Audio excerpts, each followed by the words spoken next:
Welcome to X-Men 97, Season 1, Episode 8 Thoughts. This episode's called Tolerance is Extinction, Part 1. Another episode I love. Spoilers for the show, as well as the original, 90s X-Men animated show. And yeah, let's dive right in. Holy crap, this is going to be an amazing finish. So if I understand, there's like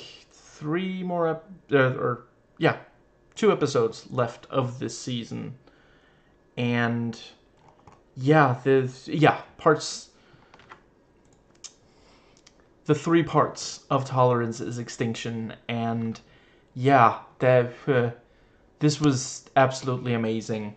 Okay, so let's see. In no particular order, I really enjoyed the whole thing of this really wonderfully weird comic booky situation of the families together, even though one of them is technically a clone and the son has been in the future for his entire life, but this thing of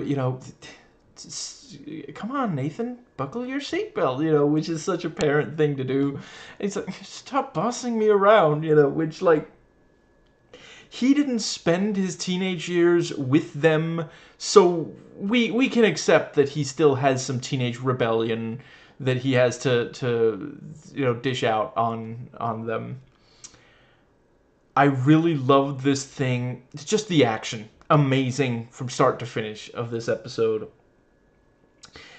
I love that, like, suddenly the whole family, and also the line about, we'll show them why you don't mess with the Summers family, this thing of, suddenly they're surrounded by all these, new Sentinels, and, they do manage to get into the jet, and then it's like, that's actually more dangerous if you're attacked in the air. It's worse to be in a big, multiple ton heavy thing. Once one of the engines is taken out, it's like, congratulations, you're in a massive, extremely heavy coffin. Enjoy the fall in the couple of seconds it'll take before you smack right down into and the thing blows up, because this is Hollywood. Just let's see, and I really love how the show is just not holding back on the messaging, this thing of we've had this period where there was more empathy for the mutants, and now that it's like, but it was a false flag. The Xavier never actually died, and it's Bastion releasing this footage and such.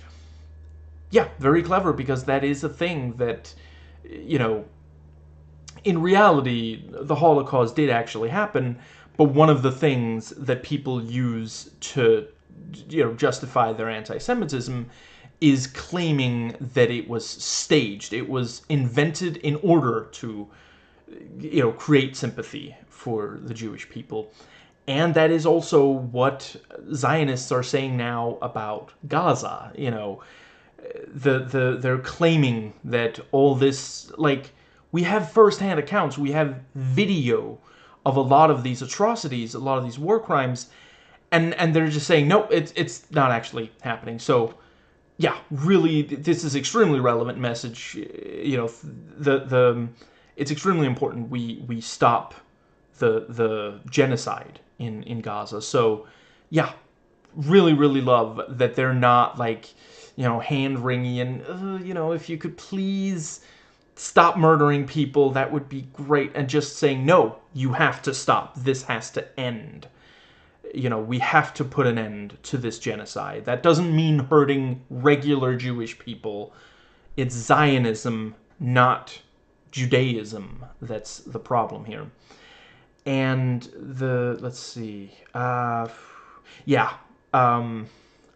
really loved this thing of, in the olden days, Joe here would have gone, what did he say, on the internet, on dial-up, and just written something hateful online, but now he signs up for this kind of thing, which, like, yeah, that 100%. There's a lot of people who, and sometimes they're even, forthcoming enough to just come right out and say, oh yeah, I just used to be on the internet, I saw some stuff I didn't like, and I now I'm radicalized, and just so yeah. Let's see. I really like the detail that as soon as they're in front of non-mutant humans, the Sentinels are like, oh, we don't hurt mutants, we save mutants, and that again, like, when you look at transphobia, there are a number of transphobes who will, pretend that, oh, we're just concerned, look at what they're doing to their bodies, and then when you look at the kind of stuff they actually fight for, it's not, no, you're not concerned, you just know that, and some people are honest and just come right out and say that they don't,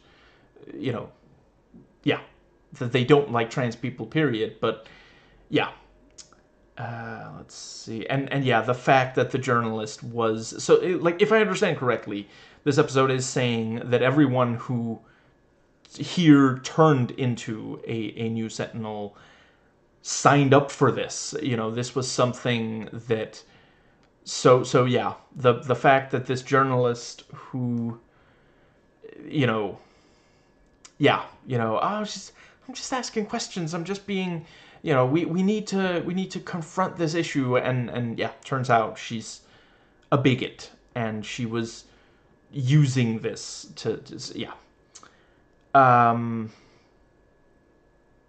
Yeah, really also appreciate the I don't think I'm, just briefly on the Mengele thing, I don't think I'm the right person to talk about. I leave that to Holocaust survivors and their yeah, those who have ancestors who survived the Holocaust. I do appreciate yeah, like, Sinister seems to be having the time of his life. Like, look at the smile on his face when he's lowering Joe into the, like, I feel like if Bastion wasn't, like, villain speechifying, monologuing at Dr. Cooper at that time, Sinister would literally be, like, singing, just, like, singing in the rain, or some like really jaunty celebratory thing. Just, this is he's been dreaming about this kind of thing coming true. And let's see, yeah, I love when Beast is like, they're just popping up all over the place, we have to warn them, and he's about to press the button, and the journalist grabs and, like, you'll spoil the surprise. You know what? Honestly, sold. That's you. This is clearly very important to It's a surprise. It's not exactly a surprise party. And some really great fighting around the X mansion. Love that they managed to find a Kurt, I see you managed to get your swords in hand, and I really like Kurt as this, like, sort of psychiatrist to the, this thing of, memory's a funny thing, but, if you remember how, does it matter if you actually heard it, or that you remember how it felt, just, and it is true, like, obviously no one's in the exact same situation, but,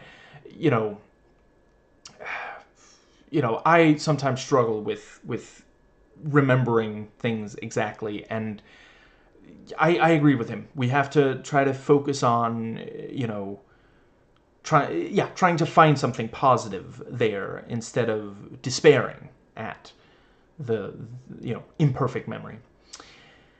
I think that might be what I... Oh, right. Love Dr. Cooper pointing out, this thing of it felt like deja vu. It's like this again, and also I think it was Bastion who said something along the lines of, when you have no skin in the game, you reach apathy, or something along those lines. And it's so true. That's a huge problem, apathy. And that might... Right. Loved the couple of references. So, I think it was Beast who said, or wait, yeah, whatever. One of the X-Men said, yeah, there you go. Imperfect memory. The Wizards of Camartage speak of absolute points in time, which was that in the... Yeah, it's definitely appeared in the MCU. I forget if it was in one of the movies or if it was,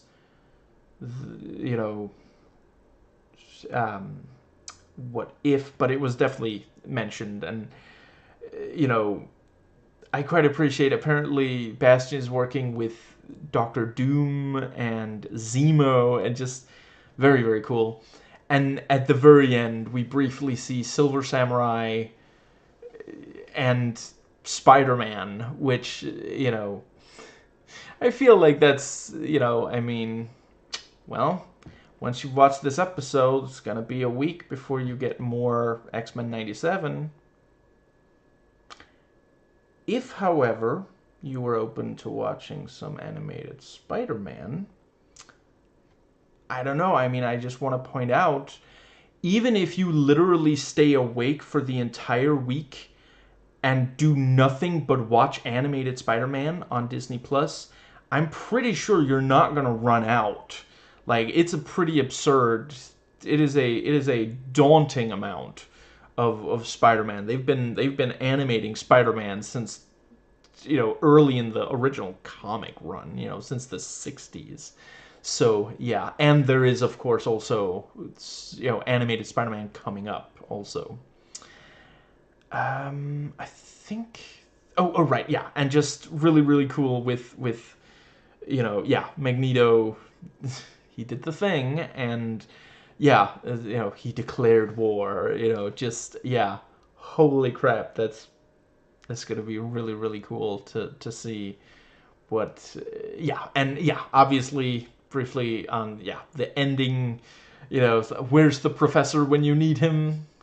See, why didn't you say that earlier? He was clearly just waiting for it to be dramatically, appropriate before he made his triumphant return, and he does the thing, I hope I'm not too late.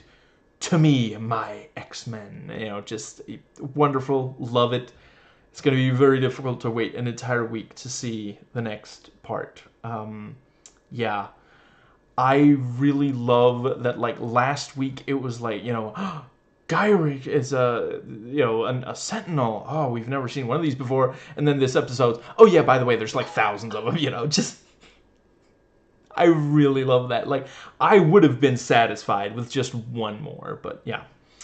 Yeah, very cool to get Bastion's backstory. And... yeah, just devastating to hear Cable say, I keep trying, I keep traveling back to try to stop Genosha, and it keeps failing. And I feel like there's one more thing that I wanted to say.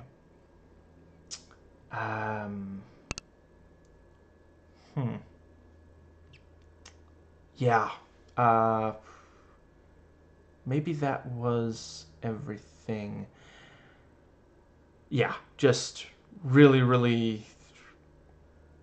an incredibly paced as well, this episode. Like, I never felt like it got too bogged down with the drama or the action.